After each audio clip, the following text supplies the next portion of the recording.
औज़ुबिल्लाहिमिनश्शैतानिर्रजीम बिस्मिल्लाहिर्रहमानिर्रहीम। मेरा नाम मोहम्मद वकास नवाब है और आज जो टॉपिक मैं आप लोगों के साथ शेयर करना चाहूँगा वो है US foreign policy and it's deviation from isolation under the influence of Israel. आज के टॉपिक को मैंने 3 हिस्सों में तकसीम किया है। सबसे पहले जो है हम यूएस फॉरेन पॉलिसी की बात करेंगे। जैसे कि हम लोगों को मालूम है कि दुनिया में तकरीबन 195 के करीब जो है वो स्टेट्स मौजूद हैं और तकरीबन हर रियासत जो है वो अपनी जो फॉरेन पॉलिसी है वो बनाती है। अब खारजा पॉलिसी होती क्या है, इसका मकसद क्या होता है? इसके लिए कुछ चीज़ें हैं। सबसे पहले एक ये जो पिक्चर आप लोगों को नज़र आ रही है, नेशनल इंटरेस्ट की अचीवमेंट, देन अपने नेशनल इंटरेस्ट को प्रोटेक्ट करना और उनकी प्रमोशन। तो जो यूएस है, यूनाइटेड स्टेट्स है, वैसे तो 195 स्टेट्स मौजूद हैं, हर रियासत अपनी फॉरेन पॉलिसी बना रहा है। तो हम यूएस की ही फॉरेन पॉलिसी को क्यों स्टडी कर रहे हैं? क्योंकि US foreign policy is highly influential on the world stage as it is the only superpower. US foreign policy जो है, it has been the subject of much debate, criticism and admiration, domestically भी और internationally भी। इसलिए हम US foreign policy का आज जिक्र करेंगे। तो फॉरेन पॉलिसी क्या है? जैसे कि मैंने अभी आपको बताया कि हमने अपने जो नेशनल इंटरेस्ट है उसको अचीव करने के लिए, उनकी प्रोटेक्शन के लिए और उनकी प्रमोशन के लिए कौन से जो है ना वो टूल्स इस्तेमाल करने हैं, mean best choice to secure our national interest. अब हम अपने नेशनल इंटरेस्ट को किस तरह से जो है हासिल करेंगे, इसके बारे में मुख्तलिफ जो साइंटिस्ट हैं, पॉलिटिशियंस जो हैं, वो अपने नज़रियात शेयर करते हैं। किस तरह से आपने अपने नेशनल इंटरेस्ट हासिल करने हैं? वो बाय ऑल मीन्स हों, बाय फेयर मीन्स हों या फाउल मीन्स हों, बाय हुक हों और बाय क्रुक हों, बाय यूजिंग लेजिटिमेट वेज हों या इलेजिटिमेट वेज हों। जैसे कि पिक्चर जो है ना वो डिस्क्राइब भी कर रही है। मैकियावेली एक पॉलिटिकल साइंटिस्ट थे, इटली से इनका ताल्लुक था। उन्होंने एक बड़ी खूबसूरत स्टेटमेंट दी कि एंड जस्टिफाइज द मीन, कि आपको सिर्फ आपका एंड चाहिए। कौन सा मेथड, कौन सी मेथोडोलॉजी आप यूज कर रहे हैं वो मैटर नहीं करता। तो फॉरेन पॉलिसी में अपने नेशनल इंटरेस्ट को हासिल करने के लिए जो स्टेट्स होती हैं वो वॉर भी करती हैं, पीस ट्रीटीज भी करती हैं, डायलॉग्स भी करती हैं, अलायंसेस भी करती हैं। वो लोगों को, रियासतों को धोखा, डिसीव भी करती हैं, म्यूचुअल कॉन्ट्रैक्ट भी करती हैं, वायलेशन भी करती हैं इंटरनेशनल लॉज की, ठीक है, ट्रीटीज को तोड़ भी देती हैं, अपनी जो प्रायोरिटी है उनको चेंज भी कर लेते हैं। तो ये होती है foreign policy. US foreign policy इसलिए ज़्यादा अहम है क्योंकि जो यूनाइटेड स्टेट है इसकी जो इकोनॉमी है वर्ल्ड लार्जेस्ट इकोनॉमी है, तकरीबन 14.3 ट्रिलियन डॉलर की इकोनॉमी है। ये अमेरिका जो है, इसका अगर हम डिफेंस बजट की बात करें तो 711 बिलियन जो है वो मिलियन डॉलर का बजट है इसका, जो कि अगर हम ग्लोबल मिलिट्री स्पेंडिंग देखें तो 50% बनता है। जो ओवरऑल जो एक्सपोर्ट है इसके ऊपर अमेरिका का कंट्रोल है। तो इस वजह से जो है ना कि अमेरिकन फॉरेन पॉलिसी को हम फर्स्ट पार्ट में डिस्कस करेंगे कि इसकी फॉरेन पॉलिसी के कौन-कौन से बुनियादी असूल हैं। दूसरा जो पोर्शन है आज की प्रेजेंटेशन का वो है इट्स डेविएशन फ्रॉम आइसोलेशन। अब जो अमेरिका है, सबसे पहले हमें पता होना चाहिए जो अमेरिका है वो कॉन्टिनेंट नॉर्थ अमेरिका में है और जो अमेरिका है और जो यूरोप है इसके दरमियान जो फासला है वो तकरीबन 4000 मील है। अब क्योंकि फासला बहुत ज़्यादा है, फार अवे है, एक तरफ अमेरिका के पैसिफिक ओशन है, दूसरी तरफ इसके अटलांटिक ओशन है, इर्द गिर्द कोई भी सुपर पावर नहीं है जो उसको जो है ना वो चैलेंज कर सके अमेरिका को, और कोई कॉन्फ्लिक्ट नहीं है।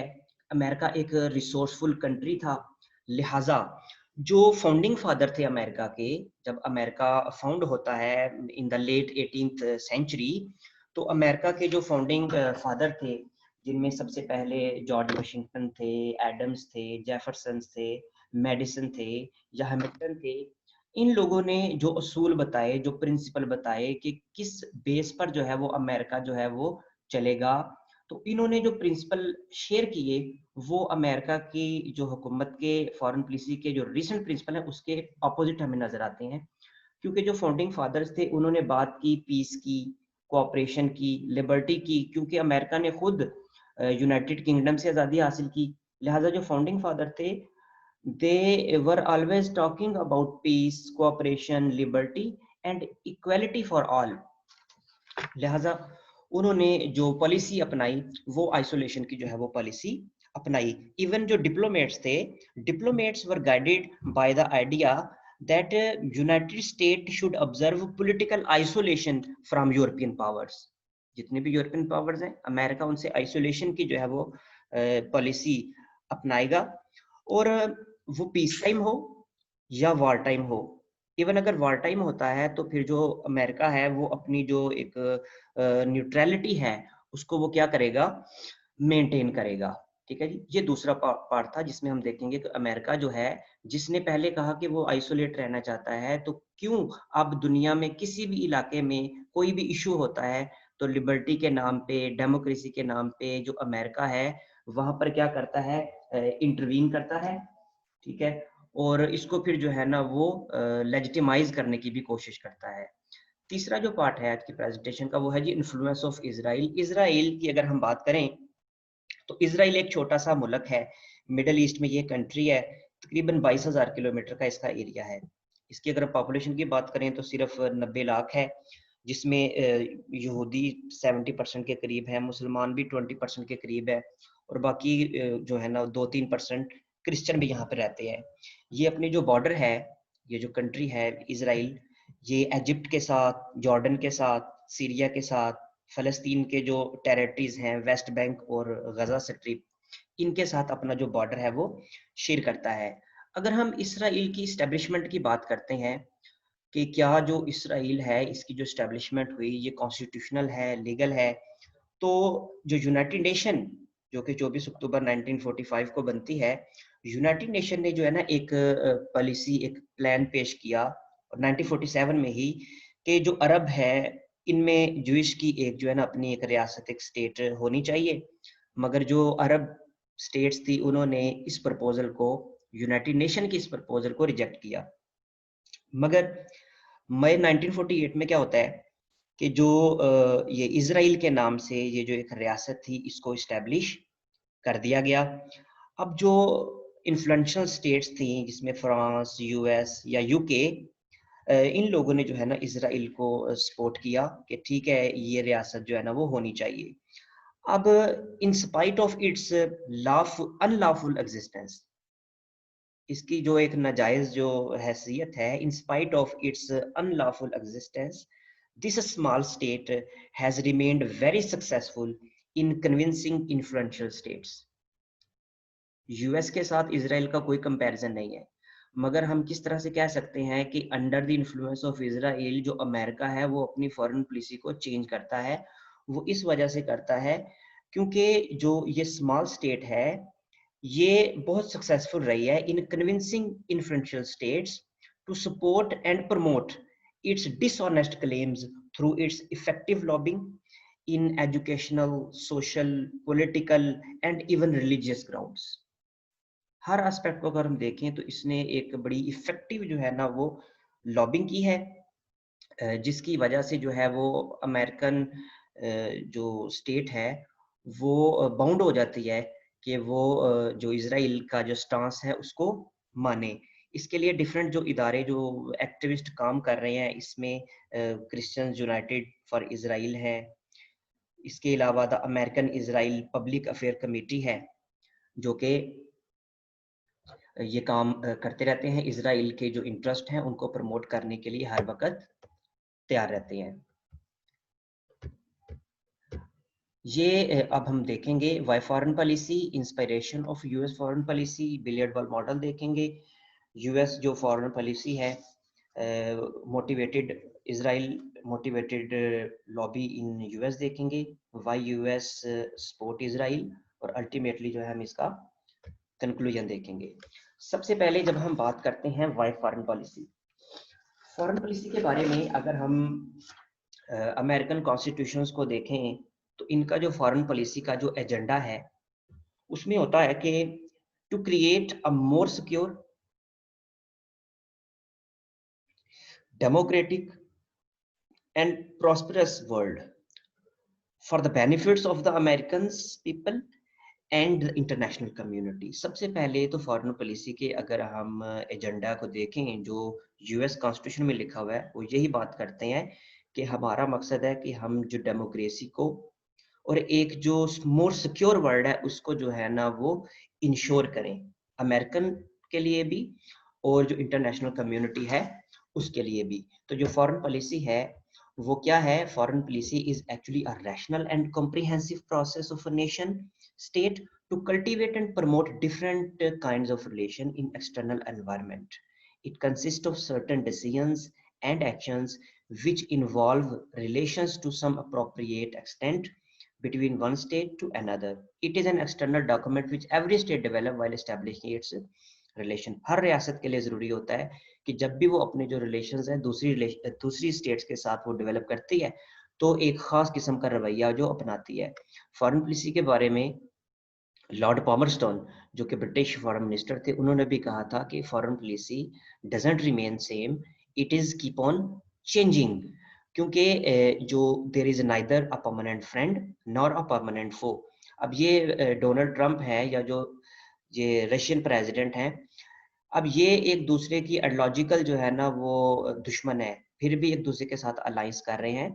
तो ये इसी को फॉरेन पॉलिसी कहते हैं कि आपने कौन से मेथड, कौन से एक्शन और डिसीजन लेने हैं ताकि आप अपने जो इंटरेस्ट हैं, जो नेशनल इंटरेस्ट हैं, उसको हासिल कर सके। ठीक है जी। It is an attitude of the state which is not constant, ये वेरिएबल नेचर का होता है। अब हम देखते हैं जी फॉरेन पॉलिसी मेकिंग का प्रोसेस। हर रियासत जो है वो फॉरेन पॉलिसी बनाती है, वो मोनार्की हो, वो डिक्टेटरशिप हो, वहां पर सोशलिज्म हो, कम्युनिज्म हो या कोई भी डेमोक्रेटिक मॉडल हो, एक स्पेसिफिक मेथड को अपनाया जाता है।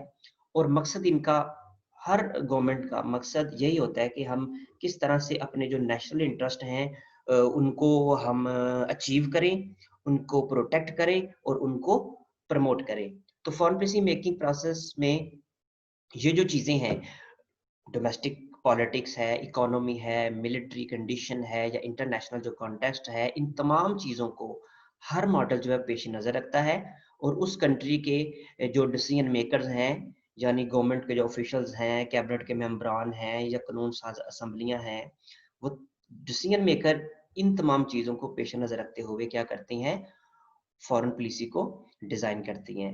Foreign policy is made and implemented within an international and domestic political context, which must be understood by a state in order to determine the best foreign policy option।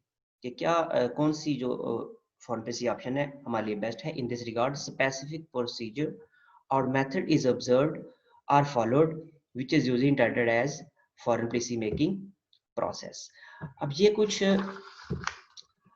Aspirations हैं कि जो America है, अगर हम American foreign policy की बात करते हैं तो कौन कौन सी जो है ना वो एस्पिरेशंस हैं या जो प्रिंसिपल्स हैं जो अमेरिका जो है वो क्या करता है, पेश नजर रखता है। सबसे पहले अमेरिकन नेशनल इंटरेस्ट है।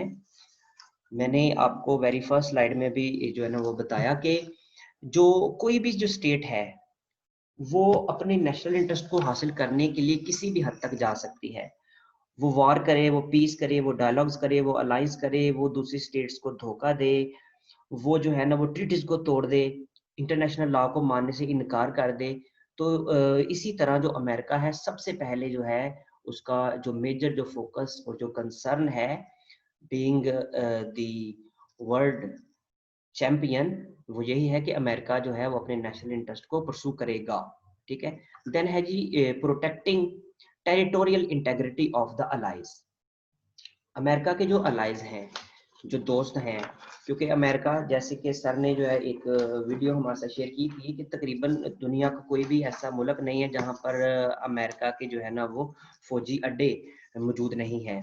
तो मतलब कि अमेरिका ने अपने जो नेशनल इंटरेस्ट हैं उनको परसू करने के लिए मुख्तलिफ जो पार्ट्स हैं, मुख्तलिफ जो रीजन्स हैं, वहाँ जो है अपने अलाइज बनाए हुए हैं, अपने दोस्त बनाए हुए हैं। तो जो अमेरिका है उसकी ये जिम्मेदारी है कि अपने उसके जो अलाइज हैं, फॉर एग्जांपल अगर हम एशिया की बात करते हैं, इंडिया है, साउथ कोरिया है, इजराइल है, जापान है, तो उन अलाइज की जो टेरिटोरियल जो इंटेग्रिटी है उसकी सिक्योरिटी को इंश्योर करना भी अमेरिका समझता है कि मेरी जिम्मेदारी है। Protecting access to strategic resources, जो स्ट्रेटेजिक रिसोर्सेज हैं, अमेरिका का मिडल ईस्ट में आना, अमेरिका का साउथ एशियन पॉलिटिक्स में इंटरेस्ट लेना, अमेरिका का सऊदी अरब और यमन की वार में जो है ना इंटरेस्ट लेना, ईरान, इराक, कवेत, मिस्र, तो ये जो है ना ड्यू टू स्ट्रेटेजिक रिसोर्सेज है कि वो जो है स्ट्रेटेजिक रिसोर्सेज को भी जो है वो क्या करना चाहता है, प्रोटेक्ट करना चाहता है। अगर हम इस पॉइंट की बात करें, protecting human rights, democracy and other American values, तो अमेरिका जो है, अमेरिका की बात करें, हम फ्रेंच की बात करें, या हम यूनाइटेड किंगडम की बात करें, या ग्रीक की बात करें, ये सब लोग जो है वो क्लेमर हैं जो कहते हैं कि हम चैंपियन हैं डेमोक्रेसी के, हमारे यहाँ से जो है डेमोक्रेसी आई है। ठीक है, कभी एथेंस वाले बात करते हैं, कभी ग्रीक वाले बात करते हैं, मगर मॉडर्न टाइम में अमेरिका जो है वो सबसे बड़ा जो है ना इसका चैंपियन है, चैंपियन ऑफ डेमोक्रेसी, कि डेमोक्रेसी होनी चाहिए। अब किस किस्म की डेमोक्रेसी होनी चाहिए, क्योंकि जब हम इसकी प्रैक्टिकल पॉलिटिक्स को देखते हैं तो हमें ये बात बिल्कुल वाज़ेह हो जाती है कि जो अमेरिका है वो जो है एक प्रूडेंट अमेरिकन रियलिज्म की बात करता है। जो डेमोक्रेसी है ना, जिसको हम लिबरल इंटरनेशनलिज्म कहते हैं, वो बहुत दूर है। मगर फिर भी जो अमेरिका है उसके कॉन्स्टिट्यूशन में या फॉरेन पॉलिसी में ये प्रिंसिपल भी है कि for the sake of the installation of democracy, for the protection of human rights and other American values, जो है वो अमेरिका काम करता है। हाई पॉलिटिक्स ऑब्जेक्टिव्स, दो तरह के ऑब्जेक्टिव्स होते हैं, एक होते हैं लो पॉलिटिक्स और हाई पॉलिटिक्स। जब हम हाई पॉलिटिक्स की बात करते हैं तो इसमें आ जाता है वॉर, इंस्टेबिलिटी, मिलिट्री अलायंस, ठीक है, इस लेवल के जो आपके जो इंटरेस्ट आ जाते हैं। लो पॉलिटिक्स में आप एजुकेशन की बात कर रहे हैं, आप हेल्थ की बात कर रहे हैं, ठीक है, जैसे यूनेस्को, यूनिसेफ, डब्ल्यूएचओ, जिनके एक जो है ना सेकेंडरी हैं, इन्हें हम लो पॉलिटिक्स कहते हैं। अमेरिका जो है वो ज्यादातर जो है ना वो हाई पॉलिटिक्स की तरफ जो है, जंग की तरफ, वार की तरफ, मिलिट्री की तरफ जो है इसका ज्यादा जो फोकस रहता है। देन स्टेबिलिटी हो, जैसे कि जब कभी भी कोई ईरान या इराक की वार होती है, या हमारे एशिया में वार होती है, या किसी भी पार्ट में होती है, तो अमेरिका जो है ना उस कहता है जी मैं चाहता हूँ वार पीस के लिए, war for piece. Homeland security इसका एक जो है ना वो मेजर कंसर्न है। अमेरिकन जो इकोनॉमी के इंटरेस्ट हैं पूरी दुनिया में, तो उसकी प्रोटेक्शन करना भी जो है ना ये अमेरिकन फॉरेन पॉलिसी की एस्पिरेशन है, इंटरनेशनल लॉ है। सिक्योरिटी ऑफ सिक्योरिटी और पॉलिटिकल सोवरेनिटी, कि हर जो रियासत है, हर जो स्टेट है, उसका ये हक है कि वो उसको पॉलिटिकल सोवरेनिटी हासिल हो। तो मगर उसकी जो सिक्योरिटी को इंश्योर करने के लिए अमेरिका समझता है कि मेरा जो रोल है वो बहुत ज़्यादा अहम है। Creation of the better world and solve international dispute, हमें पता है कि अमेरिका ने बेशुमार दफ़ा अपना जो एक रोल है वो इंटरनेशनल डिस्प्यूट्स को सॉल्व करने में फ्राहम किया है। बिलियर्ड बर्ड मॉडल ये कोई इतना ज़्यादा अहम नहीं है, हम इसको थोड़ा सा जो है ना वो स्टडी कर लेते हैं। इंटरनेशनल जो सिस्टम है उसको समझने के लिए हमें डिफरेंट लेवल ऑफ एनालिसिस करना पड़ता है फॉरेन पॉलिसी का। तो उसमें जो ये बिलियर्ड बॉल मॉडल जो है, ये इंटरनेशनल लेवल ऑफ एनालिसिस है। ये कहते क्या है कि जो डोमेस्टिक फैक्टर्स होते हैं, रीजनल फैक्टर्स होते हैं, एक स्टेट के अंदर जो इंटरनल फैक्टर्स होते हैं, वो इतना ज़्यादा जो है ना वो स्टेट को इंस्टिगेट नहीं करते कि वो दूसरी रियासतों के साथ कोलाइड करे। रियासतें एक दूसरे के साथ कब झगड़ती हैं, कब लड़ती हैं, जब कोई इंटरनेशनल जो एक रीजन उन्हें मिलती है, टेररिज्म हो जाता है, एपिडेमिक हो जाती है, इकोनॉमिक क्राइसिस आ जाते हैं, इनकी वजह से जो स्टेट्स हैं वो दूसरी जो स्टेट्स हैं उनके मामलात में, उनकी वर्किंग में जो है वो इंटरफेयर करती हैं। बिलियर्ड बॉल जो मॉडल है, assume that structure of international system and the external interactions of the state tell the whole story. When someone take a shot, what matter are table and the interaction of the ball as they collide with one another. International relations are shaped exclusively by the structure of international system and the external interaction of the state. Domestic variables are largely irrelevant. Domestic जो variables हैं वो largely irrelevant होते हैं। जैसे कि वो कहता है कि एक जो स्टेट के अंदर जो है, एक पूरी दुनिया में जो स्टेट्स हैं, size of the table, states को उसने जो है ना बिलियर्ड बॉल मॉडल के साथ जो है ना वो एक कंपेयर किया है कि जैसे जो बिलियर्ड बॉल का टेबल होता है उसका साइज बराबर होता है। तो कहते हैं ये स्टेट्स जो हैं इस इंटरनेशनल कम्युनिटी में स्टेट्स हैं, number of the pockets, quality of the cloth, table provide common setting. ये जो दुनिया है हर रियासत को कॉमन जो है ना वो सेटिंग्स प्रोवाइड कर रही है। मगर होता क्या है, हाउ दोज बॉल मूव्स, ये जो बॉल्स हैं वो फिर मूव कब करती हैं, एक दूसरे से कोलाइड कब करती हैं, टकराती कब है, कन्फ्लिक्ट कब इनमें पैदा होता है, जब जो क्यू बॉल इज इंपॉर्टेंट। जब क्यू बॉल आती है, जो व्हाइट कलर की बॉल है, जब वो आती है और इनको स्ट्राइक करती है, यानी कोई इंटरनेशनल कोई जो प्रॉब्लम आती है, टेररिज्म आता है, एपिडेमिक आता है, तो ये जो स्टेट्स हैं ये जो है मजबूर होती हैं कि वो इसमें जो है वो अपना जो रिएक्शन है वो दे। अब जो तीसरा जो हमारी जो प्रेजेंटेशन का हिस्सा था वो यही था कि Israel motivated lobby in US, United state जो कि एक बहुत बड़ा मुल्क है, क्यों जो है वो इजराइल जो है उस पर जो है वो असरअंदाज होता है। तो ये जो एक बुक थी, the Israel lobby and US foreign policy, ये बहुत कंट्रोवर्शियल जो है ना बुक थी। 2007 में जो है ना इनको लिखा गया।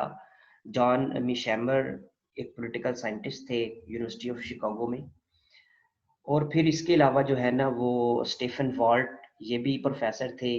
ये John F Kennedy school of government Harvard में जो है ना वो प्रोफेसर थे। तो इन दोनों ने जो है ना वो बड़ा रियलिस्टिकली, हेलो, ये जो दो राइटर्स हैं जॉन मिशैमर एंड स्टीफन वॉल्ट, ये नाउन पॉलिटिकल साइंटिस्ट हैं। इन्होंने जो है अपनी एक controversial article the Israel lobby and US foreign policy 2007 में जो है ना वो पब्लिश किया। और इस आर्टिकल में उन्होंने जो है ना एक रियलिस्टिकली डिस्क्राइब किया, एनालाइज किया कि किस तरह से जो इजराइल की जो लॉबी है वो यूएस को मजबूर करती है कि अपनी जो फॉरेन पॉलिसी है उसको वो चेंज करे या डाइवर्ट करे। सबसे पहले इस बुक में वो बात करते हैं कि जो 2008 में इलेक्शन होते हैं अमेरिका में, प्रेसिडेंशियल इलेक्शन 2008 में, और जॉर्ज डब्ल्यू बुश अपॉइंट होते हैं, तो वो कहते हैं कि जो जब भी कंक्लूजन निकलेगा, हर वो प्रेसिडेंट कामयाब होता है कि जो प्रो इसराइल होगा। Each and every one was almost in favour of Israel. हर जो शख्स है वो उसकी फेवर में होता है। इसराइल को सपोर्ट करने के पीछे जो वजह है, तो वो क्या कहते हैं, वो कहते हैं जी शायद दोनों जो स्टेट्स हैं यूएस और इसराइल, इनकी शेयर्ड वैल्यूज हैं। और जो इसराइल है, क्योंकि वो एक वाइटल स्ट्रेटेजिक एसेट है अमेरिका के लिए। बिफोर कोल्ड वार तो ये था मिडल ईस्ट में रशिया को काउंटर करने के लिए एक बड़ा वाइटल जो स्ट्रेटेजिक एसेट था अमेरिका के लिए। ये दोनों जो फैक्टर्स हैं, एक ये कि जो इनकी जो वैल्यूज शेयर्ड है, दूसरा कि ये एक स्ट्रेटेजिक एसेट है अमेरिका के लिए। इन दोनों को ये जो दो राइटर्स हैं मीर शेमर और स्टीफन वॉल्ट, ये नलीफाई करते हैं और कहते हैं कि जहां तक बात है इनके स्ट्रेटेजिक वैल्यू की, तो ये कभी इसराइल की वैल्यू थी, मगर जब से रशिया जो टूटा तो उस तरह की वैल्यू अब नहीं है। और जब आप बात करते हैं इनकी मॉरल वैल्यूज की, तो जो इसराइल है वो एक बर्डन है अमेरिका पर, क्योंकि ये दोनों रियलिस्ट थे। इन्होंने अमेरिका की बात की है कि अमेरिका को सिर्फ अपने नेशनल इंटरेस्ट देखने चाहिए, इसराइल को सपोर्ट नहीं करना चाहिए। लिहाजा इस बुक में इन्होंने कहा कि जो अगर हम मॉरल केस की बात करें, तो अब जो इसराइल का जो ट्रीटमेंट है फलस्तीन के साथ और अपने जो नेबर्स के साथ, वो अमेरिका के ऊपर एक बर्डन है कि अमेरिका हर जगह जस्टिफिकेशन देता है कि मैं क्यों इसराइल की मदद कर रहा हूँ, हालांकि वो एक अनलॉफुल रियासत है। और जिस तरह से वो डील करती है फलस्तीन के साथ या अपने नेबर कंट्री के साथ, ये दुनिया को पता होता है, तो अमेरिका को फिर डिफेंड करना पड़ता है। देन अगर हम बात करें 2003 की, इराक की जो इन्वेजन है, उस वक्त भी जो बुश की जितनी भी जो इन्वॉल्वमेंट है, उसका जो स्टांस है, वो भी शो करता है कि किस तरह से जो अमेरिकन जो लीडरशिप है वो प्रो इजराइल जो है ना वो डिसीजन लेती है।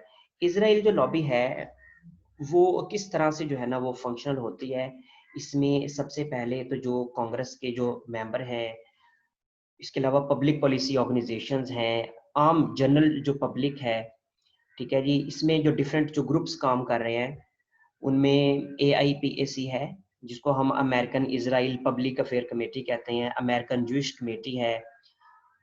ये जो कमेटीज हैं ये क्या करती हैं, ये जो इजराइल के जो ऑब्जेक्टिव्स हैं वो कैपिटल हिल, जो कि एक कांग्रेस की बिल्डिंग का नाम है, वहाँ पर जो है ना वो इजराइल के जो मफादात हैं उनको प्रेजेंट करती है, ठीक है, यूनाइटेड स्टेट्स, और फिर इन्फ्लुएंस करती हैं और जो है ना वो ऑटोमेटिकली जो है ना वो इस लॉबी की वजह से जो है वो अमेरिका को अपनी जो पॉलिसी है, फॉरेन पॉलिसी, उसको चेंज करना पड़ता है। मगर ये जो बुक थी इजराइल लॉबी, इसमें तो क्रिटिसिज्म किया गया है और ये कहा गया है कि जो मॉरल जो सपोर्ट इजराइल को मिलती है कि इनके साथ कुछ जुल्म हुआ, ज्यादती हुई बहुत ज़्यादा, तो इसकी जो है ना कोई गुंजाइश रहती नहीं है, ठीक है जी। ये एक बुक थी जो कि लिखी गई है, यूएस फॉरेन पॉलिसी एंड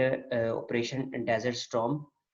इस जो स्लाइड का ताल्लुक जो हमने पीछे जो बिलियर्ड बर्ड मॉडल पढ़ा, इंटरनेशनल सिस्टम ऑफ एनालिसिस, उससे मिलता है कि जो यूएस है वो फॉरेन पॉलिसी इसमें बनाता कौन है। अब जो ऑपरेशन डेजर्ट स्टॉर्म था, इस ऑपरेशन में जो ये इराक के अगेंस्ट जो है ये ऑपरेशन किया गया, जब इराक ने कुवैत पर हमला किया जब इराक ने हमला किया कुवैत पर 1990 में, इसको हम जो है द गल्फ वॉर भी कहते हैं, तो फिर अमेरिका ने 35 जो कंट्रीज हैं, तकरीबन 35 कंट्रीज, उनको मिलाकर जो है वो इराक पर हमला किया।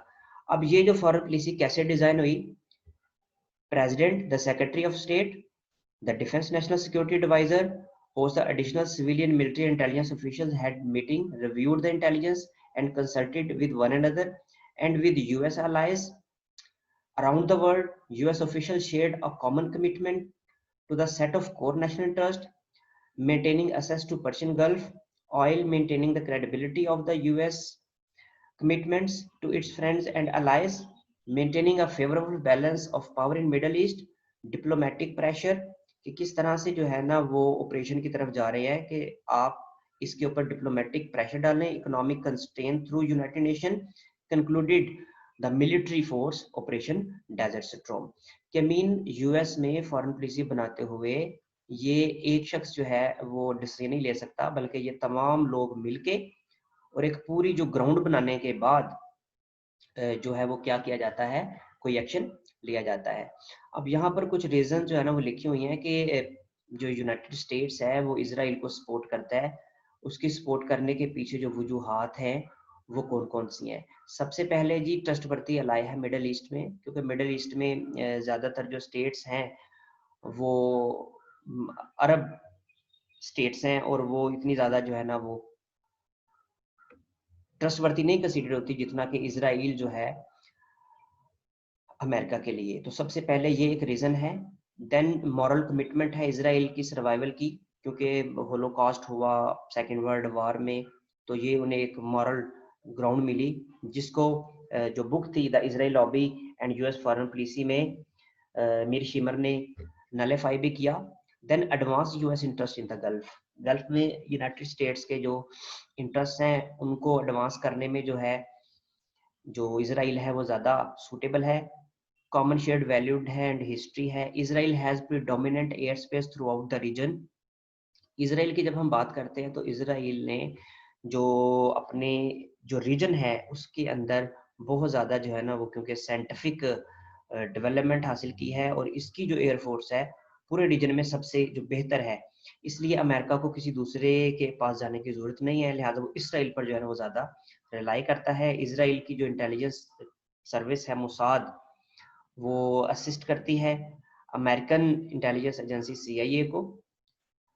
देन रिलीजियस हार्मनी है, well equipped and trend army है एंड एयरफोर्स है, strong Israel lobby and control over economy. ये जो है जी वजूहात थी कि क्यों जो इसराइल है उसको यूनाइटेड स्टेट सपोर्ट करता है। अगर हम इसके कंक्लूजन की बात करें तो हमें एक चीज़ समझ आ जाती है कि जो अरब वार होती है 1967 में, from 1967 to onward, United Nations Security Council has passed many resolutions that Israel occupation of our Arab territory is unlawful and it should be remove its armed forces from Arab territory.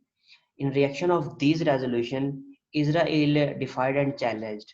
हमेशा Israel इस चीज़ को मानने से इनकार करता है और इसके जो अलाइंस है फ्रांस, यूनाइटेड किंगडम या USA, वो भी इसको सपोर्ट करते हैं या साइलेंट रहते हैं। Although many of the Muslim states did not accept Israel, yet what was the impact?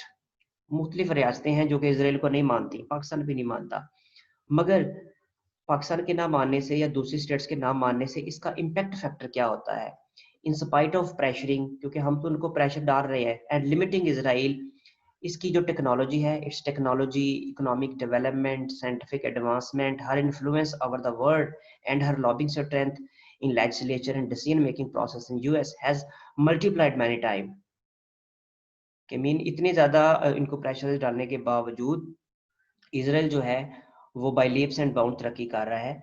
और जो मुस्लिम हैं, मुस्लिम स्टेट्स जो अरब में हैं या एशिया के दूसरे कंट्रीज में हैं, तो Muslim states have nothing to counter except they are compelled to pocket their insult.